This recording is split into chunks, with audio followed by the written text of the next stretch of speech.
नमन है। अब समय है कि हम अंक में आगे बढ़ें और अब हम सुनेंगे सिद्धेश्वर जी से उनकी कहानी घरौंदा। खेल खेल में बच्चों के बीच झगड़ा ना हो, ऐसा तो हो ही नहीं सकता। चुन्नू मुन्नू भी कैरम बोर्ड खेलते खेलते आपस में झगड़ पड़े और चुन्नू ने मुन्नू की आंखों को नोच लिया। आंखें तो बच गई, किंतु आंखों के किनारे का चमड़ा छिल जाने के कारण खून की कुछ बूंदें टपक पड़ी।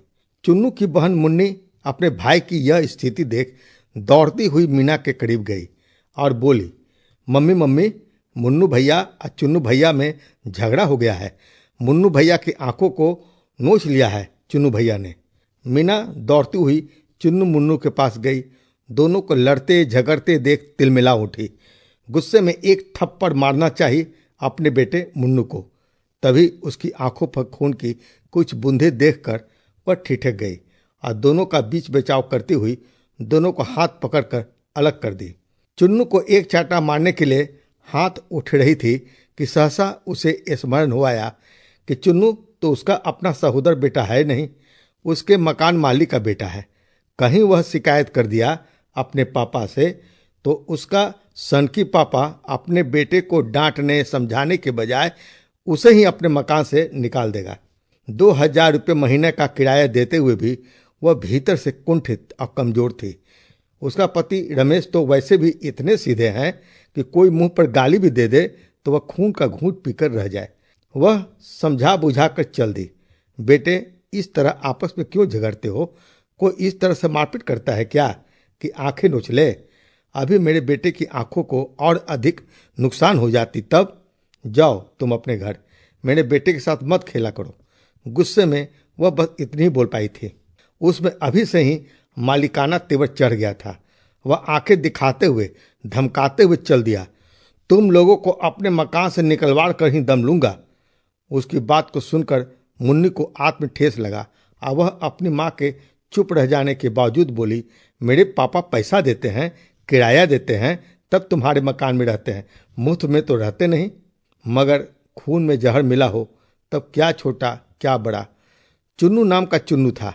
10 साल की उम्र में ही 20 साल की उम्र का तेवर रखता था। वह दौड़ता हुआ तथा रोने का अभिनय करता हुआ अपनी माँ सुधा के पास गया और बोला, मम्मी, मुन्नू मेरे साथ पहले झगड़ा किया। हमें झगड़ा करते देख मुन्नू की मम्मी ने मेरा हाथ मरोड़ते हुए जोर से मारा है। उसे घर से निकाल दो। उसकी मम्मी उस वक्त खून का घूंट पीकर रह गई। मुन्नी खेलते हुए उसके दरवाजे पास गई और एक फूल तोड़ ली। सुधा को उसे डांटते फटकारने का मौका मिल गया। वह डांटती हुई मुन्नी को बोली, क्यों फूल को तोड़ा तुमने? एक चांटा लगा दूंगी तो दिन में भी आसमान के तारे नजर आएंगे। लेकिन मैं तुम्हारी मम्मी जैसी नहीं हूं कि बच्चों का हाथ मरोड़कर चांटा मारूं। नहीं, यह झूठ है आंटी। मेरी मम्मी ने चुन्नू भैया को मारा नहीं, केवल दोनों का हाथ पकड़कर अलग किया है ताकि चुन्नू और मुन्नू भैया एक दूसरे से झगड़ता ना रहे। अरे जाओ जाओ झूठी, अभी से मम्मी का पक्ष लेने लगी है, सुधा बौखलाते हुए बोली। मुन्नी रुआंसा चेहरा लेकर मीना के पास आई और सुबकते हुए सारी बातें बता दी। मीना को लगा कि बच्चों की बातों को बेवजह तूल दिया जा रहा है। वह समझाने के ख्याल से सुधा के पास गई और बोली, आप अपने बच्चों की बातों में आकर बेवजह हमारे प्रति लांछन न लगाइए। मैंने तो सिर्फ दोनों बच्चों को झगड़ता देख अलग किया है। मुझे मारना ही होता तो अपने बच्चे को मारती। मेरे बेटे मुन्नू की आंखों को उसने बुरी तरह नोच लिया। आप उसे समझाने सिखाने के बजाय मुझ पर झूठा दोषारोपण कर अपने बच्चों के लिए ठीक नहीं कर रही हैं। अरे मैं ठीक कर रही हूं या गलत, इसके लिए आपको भाषण देने की जरूरत नहीं। जाइए जाइए, आप अपना काम कीजिए। अपना दोनों हाथ नचाते हुए सुधा बोली। मीना ठगी की ठगी रह गई अपने मकान मालिक के स्वभाव और उसकी बातों पर। अपमान का घूंट पीकर रह गई। आज उसका भी अपना मकान होता तो इस तरह किसी गलत बातों में सामना करने की शक्ति तो नहीं खो बैठती। वह ना चाह कर भी वह गूंगी बन गई। बेवजह बात को आगे बढ़ाने से क्या फायदा? कहीं वह अपने पति को बढ़ा चढ़ा कर बोल दी तो ना जाने आगे क्या होगा। उसका पति वैसे भी थोड़ा सनकी है। हत्या तथा अपहरण के केस में 2 बार जेल जा चुका है। ऊंची पहुंच और अथाह पैसे के बल पर पूरे रौब के साथ जिंदगी बिता रहा है। मकान में आने के बाद उसे इस सब का पता चला था, वरना वह टूटे फूटे मकान में रह लेती, मगर इस आलीशान मकान में नहीं रहती। मन और मस्तिष्क की सुकून से बढ़कर भी कोई चीज है क्या? घटना बीते 2 सप्ताह गुजर गए। मीना यह सब कुछ भूल चुकी थी। मीना का पति रमेश तो बच्चों के बीच उलझना ही अपनी बेवकूफ़ी समझा और अपने ही बच्चे को समझा रखा था कि चुन्नू के साथ मत खेलना। दीपू, राजू, मिंटू और भी तो कई तुम्हारे दोस्त हैं, उनके साथ खेलो। 2 सप्ताह बाद चुन्नू के पापा गांव से शहर लौटे।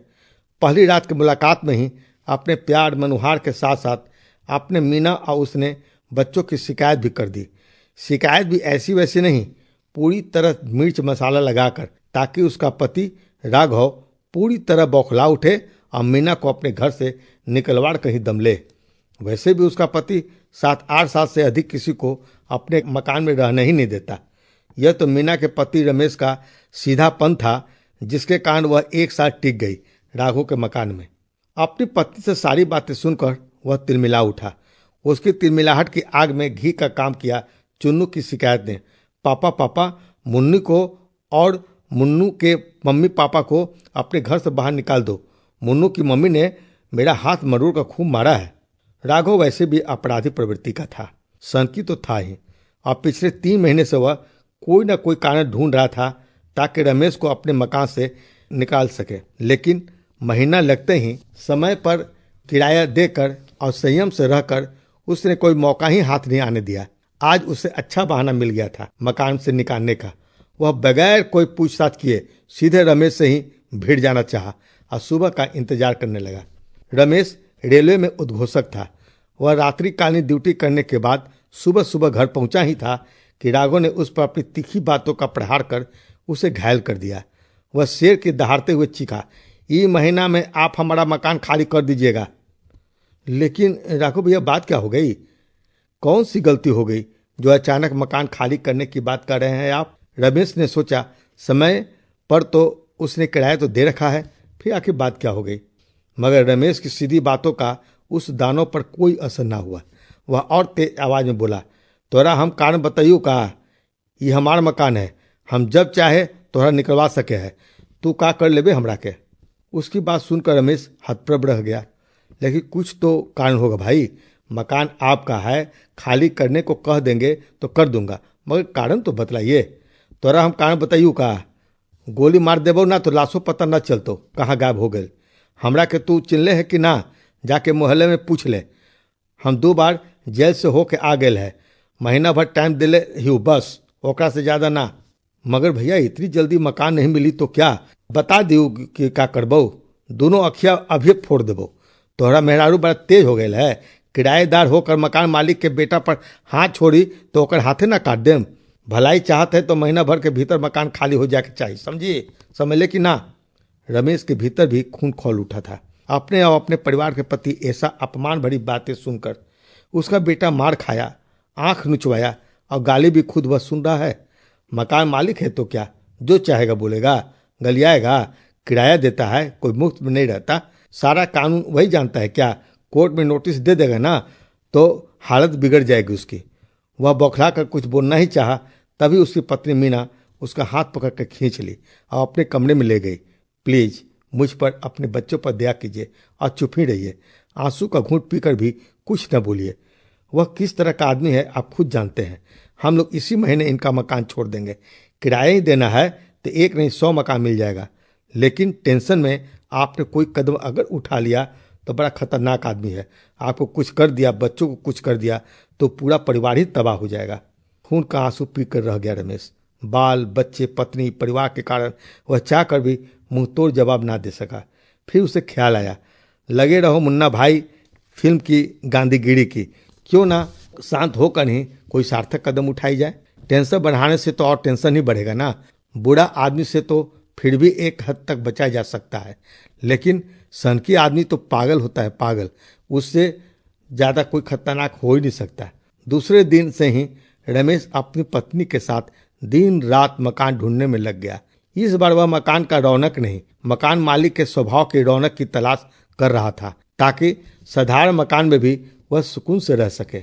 दिन रात दौड़ता देख उनके दोनों बच्चे मुन्नू और मुन्नी सहमे सहमे नजर आ रहे थे। 2 सप्ताह के अथक प्रयास के बाद उसे अपनी खाली जमीन के बगल में मकान मिल गया। मकान साधारण था मगर मकान मालिक बिल्कुल मृदु स्वभाव का। मकान मालिक शिवशंकर उसे जानता पहचानता भी था। उसने सहृदयता प्रदर्शित करते हुए कहा, रमेश भाई, आपको अपने मकान में स्थान देकर मेरा ही भाग जाग जाएगा।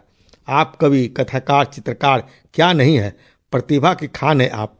हीरे की समझ तो जौहरी ही रख सकता है ना रमेश भैया। लेकिन एक बात कहूंगा, बुरा नहीं मानिएगा, अपनी जमीन रहते आप इस कदर भटक रहे हैं, यह तो मुझे भी अच्छा नहीं लग रहा है भाई साहब। आप जब तक चाहें किराए में मेरे मकान में रहिए, मगर मेरे मकान में रहते हुए बैंक से थोड़ा कर्ज लेकर अपनी जमीन पर 1-2 कमरे जरूर बना लीजिए, ताकि आपके बाद आपके बेटे को भी आपकी तरह अपने सिर पर छत के लिए जगह जगह भटकना ना पड़े। एक पंछी भी अपने लिए घोंसला बना लेती है। फिर आप तो आदमी है, मेहनत कश कमाने वाला आदमी। जितना किराया आप देते हैं ना, उतना पैसा बैंक को ऋण चुकाकर आप अपना आशियाना बना सकते हैं। आप ठीक कर रहे हैं शिवशंकर भैया। अब मैं भी इस ओर गंभीरता से सोचने लगा हूँ। कम से कम बार बार एक जगह से दूसरे जगह घर का सामान ढुलवाने से तो छुट्टी मिलेगी। कहते हुए दोनों खिलखिला उठे। एक मकान से दूसरे मकान में जाते देख मुन्नू और मुन्नू की आंखें नम हो गई। दोनों ने आंखों में आंसू भरते हुए कहा, पापा पापा, अब हम दोनों मकान मालिक के बच्चों के साथ कभी नहीं खेलेंगे। ना खेलेंगे, ना झगड़ा होगा, ना आपको मकान बदलने की परेशानी झेलनी पड़ेगी। रमेश अपने मुन्नू और मुन्नी की ऐसी मासूम बातें सुनकर मर्माहत हो गया। उसकी आंखें गीली हो गई। वह अपनी आंखों के आंसू को अपने बच्चों से छुपाते हुए मुन्नू और मुन्नी को अपनी बाहों में भर लिया और बेतहाशा चूमने लगा।